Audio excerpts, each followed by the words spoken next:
Šodien kurioza pieredze. Devos tur, kur biju plānojis doties, un ceļā tā nu sagadījās, kādi teiktu, atradu 1 eiro. Labi, dodos tālāk. Nepaiet ne 5 minūtes. Man pretī trāpās, kā tautā to sauc, bombzis, un jautā pēc naudiņas. Parasti es tādās situācijās agrākos, senākos laikos, ja kas tāds notika, arī iedevu. Šajā reizē, kā jau pamanījāt, paturēju pie sevis. Bet es gribēju uzdot jautājumu, kā jums šķiet? Kas tie tādi ir par notikumiem dzīvē, ja notiek šādi? Vai tam ir kāda jēga, kāds nolūks, kāda mācība? Un vēl jau vairāk, ja šādas situācijas mēdz atkārtoties. Ko jūs par to domājat? Un tagad no jautrākās daļas mazliet pie nopietnākās un par tēmu, par kuru parasti izsakos ļoti reti vai pavisam maz. Par naudas lietām. Par naudas lietām un nodokļiem. Kā jums šķiet, ja dzīvojam valstī, jeb tās saucamajā valstī, kur ir sava likumdošana, kur ir savi noteikumi, kur ir savas prasības, pienākumi un atbildība un tā tālāk, savu vietu ir arī, protams, finansu jautājumiem. Tad nu mans jautājums par šo visu ir, no kurienes tas tā ir cilvēkiem kļuvis par pašsaprotamu, ka, piemēram, iegādājoties zemi, iegādājoties īpašumu, vēl ir jāmaksā jau kāds nodoklis. Padomājiet par šo padziļināti. Vai jums tiešām tas šķiet pareizi, taisnīgi, ka jūs vienreiz jau samaksājāt un jums gadu no gada prasa maksāt vēl? Vai tā nav debīla sistēma? Tas pieder pie valsts? Nē. Tas ir bandītisks veidojums, kuru akceptē un ir iemācīti akceptēt miljoniem un vēl vairāk pasaulē izdresētu vergu. Es nepārteicos un neesmu teicis šo par skarbu, jo, manuprāt, tikai vergi šādus noteikumus var pieņemt kā pašsaprotams, proti, ka to, ko tu esi nopircis, tev ir jāpērk vēl.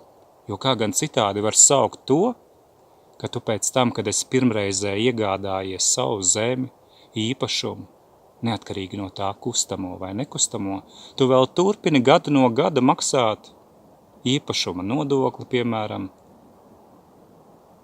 Un kas tas ir? Pie kā tas ved? Tas ved pie tā, ka pēc tam arī šie parazīti, kas no tā gūs savu labumu, tie ir lielākie bezkauņas un bezsirži. Tie lielākie valsts tēlotāji, kā tautā saka, viņu apetīte aug ēdot, un viņiem gribās vēl vairāk, un to taču mēs redzam, ka gadu no gada arī viņi dara. Viens līmenis ir tas, ka tiek spēlēts teātris finansu pasaulē tā, lai tie, kas ir turīgi, ļoti turīgi un bagāti, kļūtu vēl turīgāki, savukārt tie, kas nav tik turīgi vai pat arī ir tādā situācijā, kurā nevar tā teikt savilkt galus, lai viņi kļūtu vēl nabadzīgāki un neaizsargātāki. Tad pajautāšu vēlreiz, kā tu domā, ja šāda kārtība ir, ka pēc tam, kad tu esi nopircis ko īpašumu veidā, ka tu maksā par to vēlreiz, maksājot gada nodevas, vai tā tavuprāt ir taisnīga kārtība? Un ja nav, tad kāpēc cilvēki to akceptē? Tādēļ, lai nebūtu sankcijas? Vai tad tāds ir tas motīvs, kādēļ cilvēki maksā nodokļus, lai nebūtu sankcijas no kaut kāda tur valsts ieņēmuma dienesta? Tā taču ir bandītiska orda. Organizācija, kas arī piedalās valsts tēlošanā un korupcijas projektu jumtošanā un izskatās uz papīra, ka viss taču ir legāli. Kad par šo būs diskusija. Tāda diskusija, kas aizvedīs pie reālām pārmaiņām, valsts tēlotāju aprindās un viņi pateiks stop pietiek. Nevienam nekas nav jāmaksā. Nevienam nevienai, pilnīgi nevienai valstī nav parādā. Vai tad tas ir par grūtu saprašanai? Un tagad bišķiņ par juridisko pusi. Dažkārt jau no manas puses agrāk pieminētajam jēdzienam valsts piederīgais. Kad tu cilvēku, kas tik tālu noklausījies, izaugs no līmeņa valsts piederīgais, tu sapratīsi to, ko jau teicu pirms brīža. Neviens neko nevienam nav parādā, un neviens cilvēks nevienam citam vai daudziem citiem nepieder. Kad tas ir saprasts, tad arī nekāda klanīšanās neviena režīma priekšā nenotiek no vārda vispār un nekādā veidā. Padomā par šo.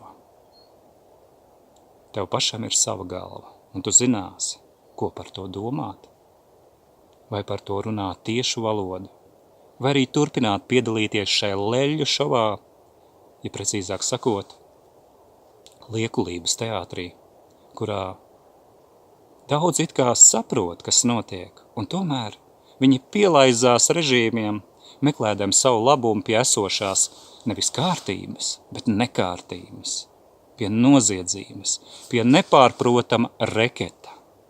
Un tas ir normalizēts, proti šī nenormālība. Un tagad, ja mazlietiņ atpakaļ pie tā, ko es sacīju pirmsākumos, šī vēstījuma ievadā, pajautāšu jums. Ja tev ceļā trāpītos, kā man tas bija šodien, bombzītis, kurš prasītu iedot naudiņu, es domāju, ka tavā dzīvē taču arī ir bijušas tādas situācijas, neviena. Un iespējams, ka tu esi arī dažkārt pat iedevis. Jautājums. Ja tavā priekšā ir valsts, jeb tā saucamā valsts, un tā katru dienu, katru nedēļu, katru mēnesi ielūkojas tavā maciņā un katru gadu prasa noteiktas nodevas un klaušas, nepārteicos, dažādos veidos, tev tas ir ok? Vai tā ir sagadīšanās? Taču nē. Tātad tās reketa metodes ir iestrādātas likumdošanā, un šie likumi ir līkumi, kurus paši tie parazīti, kas gūst labumu no šīs noziedzīgās sistēmas, likumiem tā arī apmet līkumu, bet cilvēkiem vienkāršajiem nākas maksāt par visu šo kailā karaļa stāsta afēru. Cik daudz ir to, kas turpina, kā tajā kailā karaļa stāstā, brēkt un maurot, ka kailais karalis apģērbts tajās krāšņākajās drēbēs. Ik viens izdara, protams, savas izvēles, bet es teikšu, ko jau teicu pirms brīža. Mēs neesam nevienam neko parādā, kas attiecās uz valsti, valstīm vai dažādiem režīmiem.